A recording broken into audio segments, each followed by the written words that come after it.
Loué soit Jésus-Christ. Loué soit Jésus-Christ.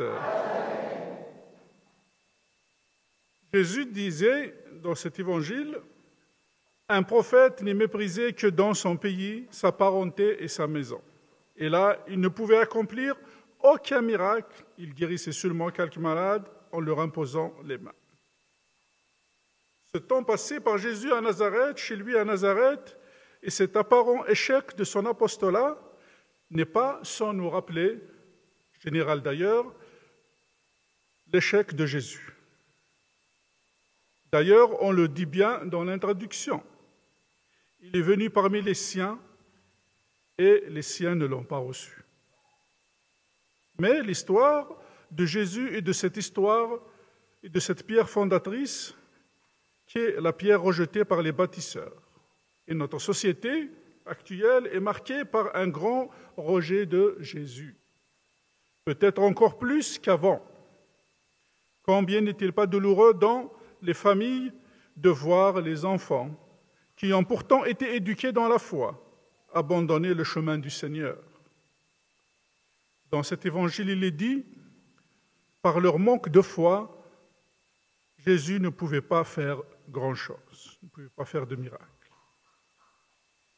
Et nous avons l'impression que nous sommes en effet dans un temps et une situation dans laquelle Jésus ne fait pas grand-chose. Pour nous aider à lire ce texte, la liturgie nous invite, dans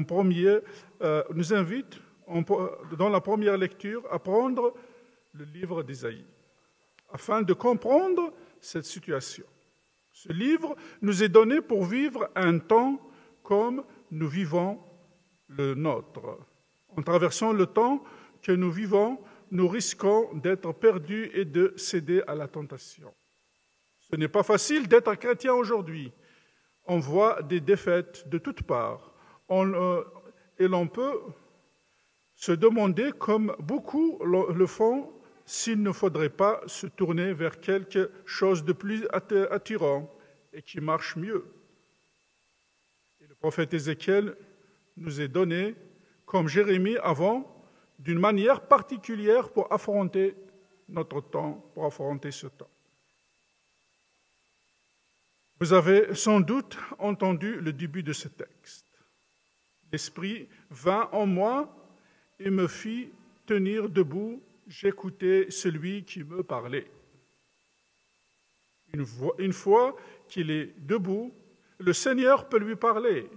Il faudrait retracer le livre d'Ésaïe dans son entier pour comprendre cette attitude du prophète devant ce peuple qui se rebelle, qui n'est pas enclin à suivre et à adhérer au Seigneur.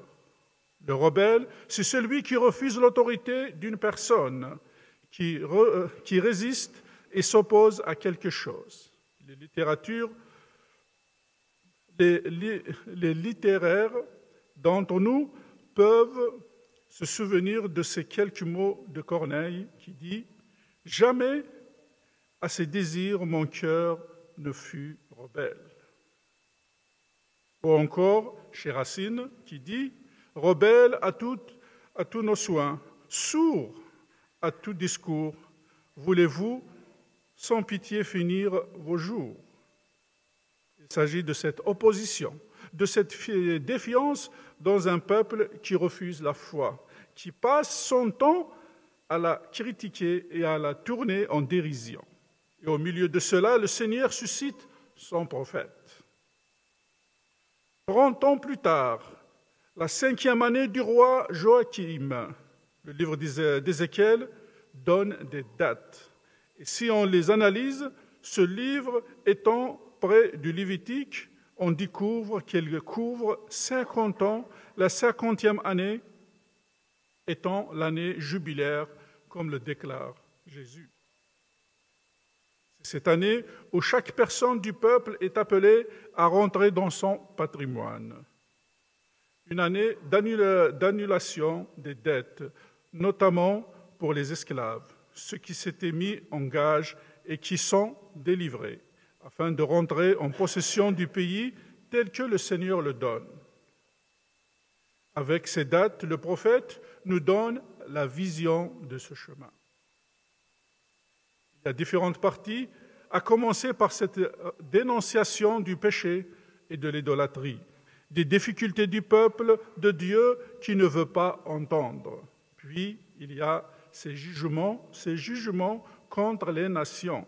Et enfin, la restauration avec Dieu qui donne un cœur nouveau, un esprit nouveau, une force nouvelle qui refait une unité nouvelle. Dans ces temps d'exil où vit Ézéchiel, le Seigneur nous accompagne. Si l'on pensait que Dieu était donné par le roi et dans le temple, maintenant que le temple est détruit et le roi en exil, Ézéchiel voit cette présence du Seigneur qui s'élève du temple, qui reste 3 mois sur le mont des Oliviers, puis qui part. À travers son prophète, le Seigneur parle aux exilés. Il veut nous parler. Jérusalem est en état de siège et rien ne pourra la sauver. Comme Jérémie, Ézéchiel se bat pour que nous ne soyons pas dans l'illusion, trouvant de faux fuyants pour justifier cette destruction. Mais cette destruction n'est pas une défaite du Seigneur.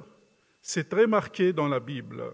C'est le Seigneur qui juge son peuple, qui veut lui apprendre à sortir de l'idolâtrie, de cet alignement que le peuple a fait sur les autres nations, notamment pour ce qui concerne les mœurs, et en oubliant les commandements du Seigneur.